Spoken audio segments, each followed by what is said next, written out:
মেয়েরা চায় না যে বাবার মতন হবে, মানে বাবার মতন স্বামী হবে, তো কিন্তু মানে এই নিয়ে আমি আর কিছু বলতে চাই না, বলে ফেসে যাচ্ছি, নিজেই ফেসে যাচ্ছি, আমার আর ভালো লাগছে না। আমাদের এখানে বেসিক্যালি আমরা তো অনেকটাই জুনিয়র, কিন্তু যারা মানে সিনিয়র থেকে সিনিয়র, সম্রাটদা থেকে শুরু করে আমাদের এখানে প্রচুর সিনিয়র আর্টিস্ট আছে। সিনিয়র থেকে সিনিয়র আমি? আরে তারে তো এটা কি সিনিয়র থেকে কাজের কথা বলছি, কাজের সূত্রে দেখো। সিনিয়র থেকে সিনিয়র, তুমি একটা কাজ করো, আমাকে একটা লাইফ টাইম অ্যাচিভমেন্ট অ্যাওয়ার্ড দিয়ে বলো যে এবার আপনি হসপিটালাইজড হয়ে যান, আপনার অক্সিজেনের প্রয়োজন। জামা তো সাজুগুজু করতে এমনি ভালো লাগে, আর যদি বর হিসাবে সম্রাটদা থাকে তাহলে সেটা মন্দ কি, তাই না? না মানে মানে আমার কত নম্বর বিয়ে ঠিক আমার মনেও নেই, মানে কতগুলো যে বিয়ে লাস্ট 22 বছরে করেছি তার ঠিক ঠিকানা নেই। তাই বর সাজে নতুন ফিল হচ্ছে না, কারণ এর আগে বহু সিনেমা সিরিয়ালে আমি বর সেজেছি এবং প্রত্যেকটা সিরিয়ালেই 1-2বার করে তো বিয়ে হয়ই আর কি। তো সেক্ষেত্রে বলবো না যে একদম মানে নতুন ফিলিং প্রথমবার বিয়ে, কিন্তু ইয়েস ওকে পাশে পেয়ে আমার কেন জানি না একটুখানি হালকা একটুখানি রোমান্টিক ব্যাপারটা লাগছে, বেশি ভালো লাগছে।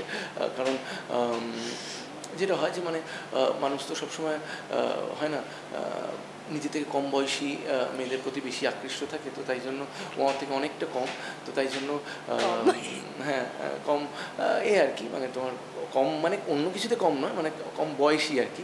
তো সেখানে মানে আমার নো কমেন্টস, তো তাই জন্য মানে আমার বেশ ভালোই লাগে, এবং ও খুব বাবলি একটি মেয়ে, যা হয় মানে মানে স্বতঃস্ফূর্ত মেয়ে যদি হয়, হয়েছে এইসব থাকলে আর কি, মানে এই কোয়ালিটিসগুলো থাকলে আর কি কী হয় যে পুরুষরা খুব আকৃষ্ট হয় আর কি। তো মানে আমি তোমাকে পেয়েছো তুমি আকৃষ্ট করার জন্য আর কি, তো তাই জন্য মানে আমার মনে হয় I am having a ball of a time, ওর সাথে অভিনয় করে দারুণ একটা টাইম স্পেন্ড করি। হ্যাঁ, আমরা খুব ভালো করে শুধু মানে যে পার্ট করি সিন করি তা নয়, আমরা খুব মজা করে কাজটা করছি। হ্যাঁ, মানে অরিজিনাল দম্পতিদের মতো খালি অভিনয় করি না, ভালো থাকার, আমরা সত্যিকারের ভালো আছি। এই যে লিড কাপল হিসেবে তোমাদের দুজনের বন্ডিং কেমন এখন? এইটা নিয়েই তো আমরা বললাম যে আমাদের বন্ডিং প্রথম দিন থেকে, মানে এরকম নয় যে, মানে আমি তো খুব অবাক হই যেই সিরিয়ালে শুনি মানে হিরো হিরোইন কথা বলে না, এটা নিয়ে মনে আছে আমরা একদিন কথা বলছিলাম, মানে এটা কি করে যে পসিবল হয়, কারণ আমার মনে হয় যে মানে রিয়েল লাইফে যদি মানে বন্ধুত্বটা ভালো না হয় তাহলে মানে স্ক্রিনে সেটা মানে একটু হলেও রিফ্লেক্ট করবে। তারা কি সাংঘাতিক অভিনেতা, হ্যাঁ তাহলে সাংঘাতিক, তো যারা একে অপরের সাথে কথা বলে না, অথচ তেমন কোনো ভালো সম্পর্ক নেই, অথচ দারুণ রোমান্টিক সিন করে ফেলছে, তার মানে সত্যি তারা ভালো। আমরা খুব খারাপ অভিনেত্রী, যার জন্য আমাদেরকে কিছুটা হলেও সত্যিকার কেমিস্ট্রি তৈরি করতে হয়, যাতে স্ক্রিনে কেমিস্ট্রি বলো না তুমি, কেন কেমিস্ট্রি বায়োলজি এইসব কেন নিয়ে এসো, বলো না বন্ধুত্ব। ও আচ্ছা বন্ধুত্ব, ও খালি টেনশন করো বয়ফ্রেন্ড কি দেখে ভাববে। আচ্ছা কোনো কেমিস্ট্রি নেই আমাদের মাঝখানে, কোনো বায়োলজি নেই, আমাদের খালি ম্যাথমেটিক্স আছে, ম্যাথমেটিক্স 2+2 = 4, ব্যাস, আর কিছু জানি না আমি। আচ্ছা সম্রাটদা, এতদিন পরে আবার মানে ব্যাট হাতে ফিল্ডে নেবে, কেমন এক্সপেরিয়েন্স? আমার খুব এক্সাইটিং লাগছে, কারণ এটা আমার কাছে একটা চ্যালেঞ্জ ছিল অ্যাকচুয়ালি, যে তুমি যদি ভালো করে দেখো আমাদের জেনারেশনের ছেলেরা এখন আর টেলিভিশনে হিরো নেই।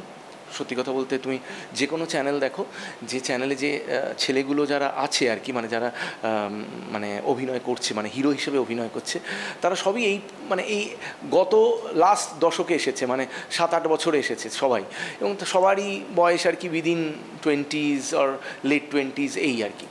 কিন্তু আমাদের জেনারেশনের লোকেরা এখন আর টেলিভিশনে সেই সুযোগটা পায় না। তো আমি আমি আমি প্রোডাকশন হাউসকে, স্নিগ্ধাদিকে, সানিকে এবং সান বাংলাকে সাংঘাতিক ধন্যবাদ জানাবো, যে এই যে আমরা যে ফুরিয়ে যাইনি, বা আমাদের মধ্যেও যে এখন অনেক কিছু দর্শককে দেওয়ার আছে, এই সুযোগটা যে করে দিয়েছে, এটা আমার মনে হয় I am thankful to them. সাংঘাতিকভাবে আমি মানে মানে ধন্যবাদ জানাবো চ্যানেলকে এবং প্রোডাকশন হাউসকে, যে ওরা ভেবেছে যে সম্রাট আবার ব্যাট হাতে নামলে আবার সেঞ্চুরি করতে পারে, এবং আমরা সেঞ্চুরি কিছুটা হলেও করেছি। কিছুটা হলে মানে আমরা করেছি, আমরা 1 নম্বরে আছি, আমরা সান বাংলার 1 নম্বরে আছি এই মুহূর্তে। তো দ্যাট ইজ ওয়াই যে প্রমাণটা করা দরকার ছিল কিছুটা মানে 25% হলেও করেছি। বাকি প্রমাণটা করতে হবে যদি এমন কোনো জায়গায় টিআরপি নিয়ে যাওয়া যায় যেখানে আজ অবধি সাপোজ সান বাংলার টিআরপি যায়নি, সেই জায়গাটায় যদি নিয়ে যাওয়া যায়, তখন আমার মনে হয় সত্যিকারে সফল হব আর কি। তো আমরা মন প্রাণ দিই, সত্যি কথা বলতে পুরো টিমটাই, এই আকাশ কুসুমের টিমটা, পুরো টিমটাই মানে আমার পাশেই ও বসে আছে, যেটা ওকে প্রশংসা করবো সেটা হচ্ছে যে ভীষণ সিরিয়াস একজন অভিনেত্রী।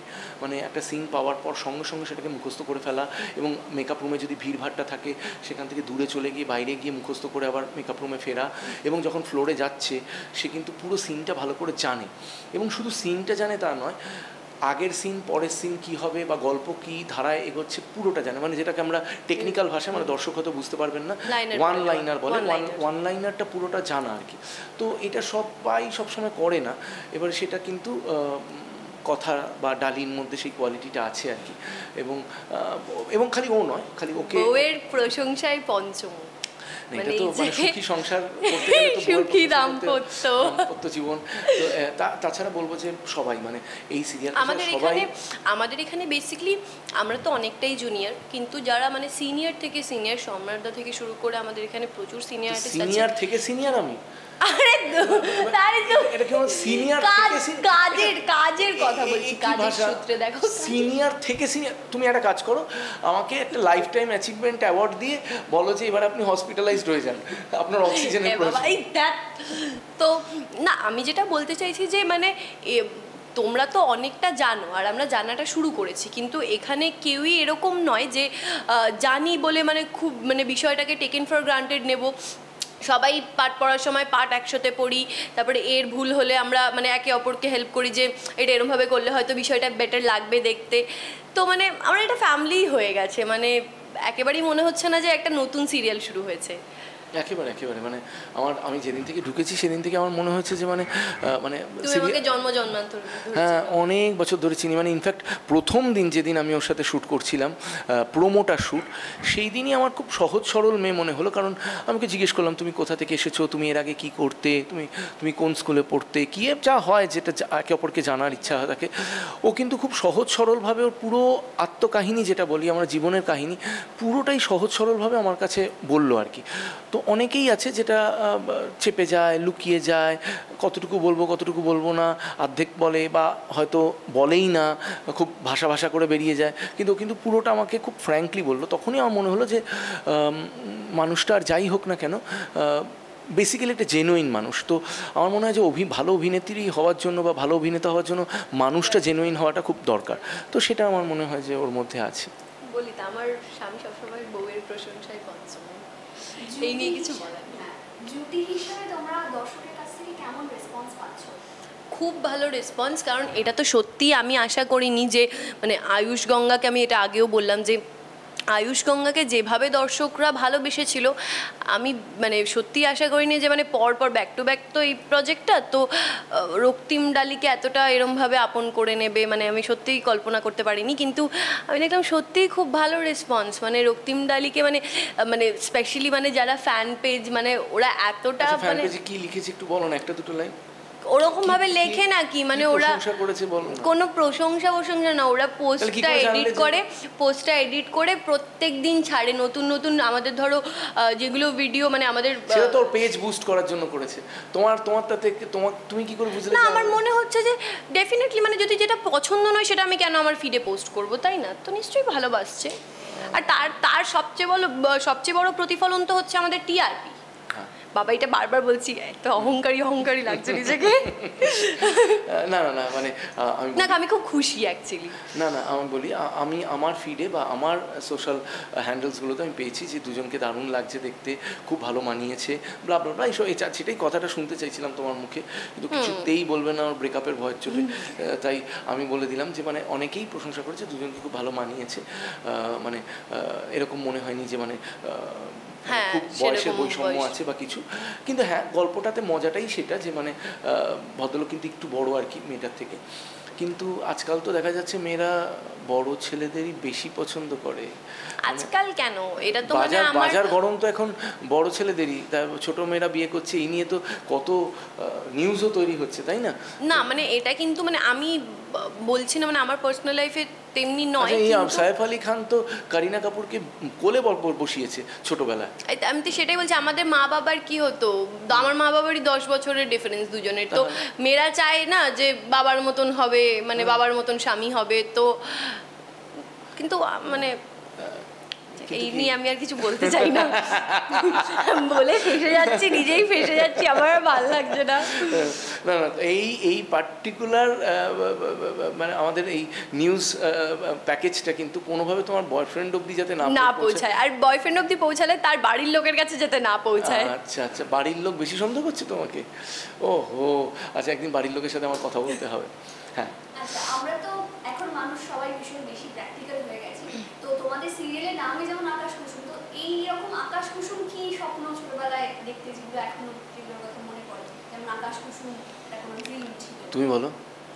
আকাশ কুসুম স্বপ্ন, আমি তোমাকে বলি মানে আমি একটুখানি মানে হয়তো বেশি একটুখানি সাদা মাটা, মানে আমি বুঝতে পারি না, মানে হয়তো সে একটু সেকেলে, মানে আমি খুব একটা মানে আকাশ কুসুম স্বপ্ন দেখি না, মানে আমি জানি যে আমি কতটা অ্যাচিভ করতে পারবো, মানে আজকে আমি বলতে পারবো না।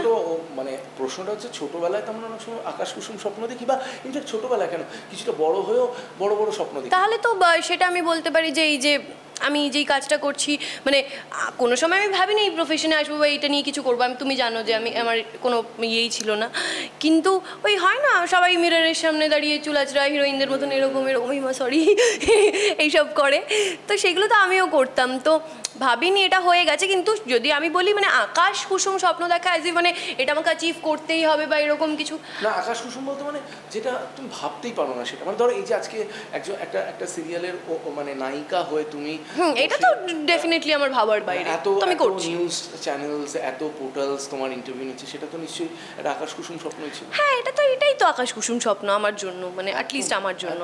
একদম মানে না, এত মানুষের ভালোবাসা পারবা, টেলিভিশনে আসা মানে কোটি কোটি লোক তোমাকে সারা ভারতবর্ষে দেখছে। একদমই তাই। আর আমি একটা ইনসিডেন্ট বলি, সেটা হচ্ছে আমি কবে থেকে না মানে আরও মানে দৃঢ়ভাবে আমি চাইলাম যে এই কাজটাই হয়তো আমার জন্য। আমি ভেলোরে তখন এরকম আমি না ব্লাড ডোনার পাচ্ছি না, আমার বাবার হচ্ছে তোমার ও নেগেটিভ, যেটা মানে খুব রেয়ার, তো পাচ্ছি না।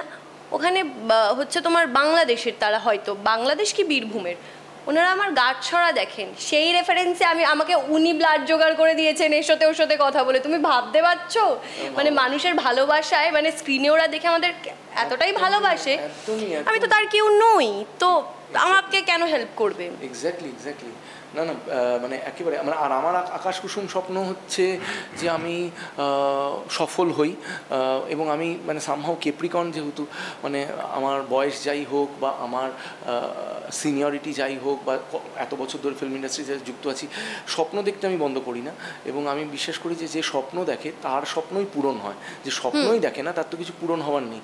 তাই জন্য আমি সবসময় বড় হওয়ার স্বপ্ন দেখি, ভাবি যে আরও ভালো কিছু করব জীবনে।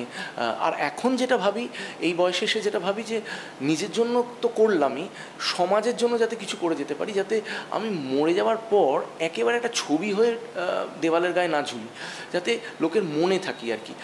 এবং সেটা একমাত্র সম্ভব যদি তুমি সত্যিকারের নিঃস্বার্থভাবে কিছু সমাজের জন্য কিছু করো, এবং সেইটার আমার এখন টার্গেট যে যাতে সমাজের জন্য কিছু করতে পারি। সেটা বিভিন্নভাবে হতে পারে, সে ধরো আমি নিঃস্বার্থভাবে কাউকে ধরো কিছু ট্রেনিং দিচ্ছি কিছু, বা কাউকে ধরো কোনো সাজেশন দিচ্ছি, প্রপার সাজেশন দিচ্ছি, বা অন্য যে কোনো জিনিস, কোনো একটা কাউকে না জানিয়ে একটা কোনো ডোনেশন দিচ্ছি, কারো পড়াশোনার জন্য কিছু ডোনেট করছি, কিন্তু হ্যাঁ কেউ যাতে জানতে না পারে ওই আমি করছি কাজটা, অথচ হ্যাঁ লোক দেখানো পুরোটাই নাটক, সেটা যাতে না হয়। এই সপ্তাহটা তো আমাদের অবিশ্বাসের মহাসপ্তাহ, তো এখানে দুদিক থেকে একটা অবিশ্বাস জন্মাবে। মানে আমি এমন কিছু একটা ওকে গিফট দিতে চাই যে ওর বাবা যাতে আবার ওর বিজনেসটা ফিরে পায়, এমন একটা গিফট দিতে চাই। আর ওর তরফ থেকে একটা আমি মানে অদ্ভুত জিনিস জানতে পারবো, মানে আমার বোনের থ্রু দিয়ে একটা অদ্ভুত জিনিস জানতে পারবো ওর পার্সোনাল লাইফের সম্বন্ধে। তো এই দুটো ঘটনা মিসআন্ডারস্ট্যান্ডিংয়ের ঘটনা, এবারে সাংঘাতিক একটা মিসআন্ডারস্ট্যান্ডিং ক্রিয়েট হবে। আমি কিছু একটা ছবি দেখে সাংঘাতিকভাবে মানে মন খারাপ হয়ে যাবে, অবিশ্বাস করবো, এবং আর আমারও একটা যে উপহার ওকে দিলাম সেই উপহারটা পুরো বুমারাং হয়ে যাবে, পুরো উল্টো দিকে ঘুরে যাবে, সেটাতে একটা অবিশ্বাসের জায়গা তৈরি হবে এবং মিসআন্ডারস্ট্যান্ডিং থেকে সেই অবিশ্বাস তৈরি হবে। এইটা দিয়েই এই পার্টিকুলার সপ্তাহ, এবং এই যে মানে এটা মনে হয় সেই মানে সমাজকে বার্তা দেওয়ার মতো, যে ভুল বোঝাবুঝিতে কখনো পা দেবে না, এবং সম্পর্ক এক নিমেষে নষ্ট হয়ে যেতে পারে যদি ভুল বোঝাবুঝি হয়। তো সেই জায়গা থেকে আমার মনে হয় যে এই সপ্তাহটা খুব এক্সাইটিং সপ্তাহ হবে আর কি। আর সবশেষে দর্শকদের উদ্দেশ্যে কি বলতে চাও? টলি ইনসাইটের দর্শকদের জন্য বলবো যে শুভ নববর্ষ, সামনেই নববর্ষ, এবং তার অনেক প্রীতি ও শুভেচ্ছা নেবেন এবং ভালো থাকবেন, সুস্থ থাকবেন, এবং সবাই সাবস্ক্রাইব করবেন এই চ্যানেলটাকে। কারণ মানে আমাদের এরকম মানে এই যে মেকআপ রুমের কথাবার্তা গসিপগুলো তো দেখা যায় না সচরাচর টিভির পর্দায়, সেগুলো দেখতে হলে এই লেভেলের চ্যাংরামি একমাত্র কিন্তু মেকআপ রুমে হয়। মেকআপ রুমে হয়। তো সেগুলো জানতে গেলে কিন্তু সাবস্ক্রাইব করতে হবে।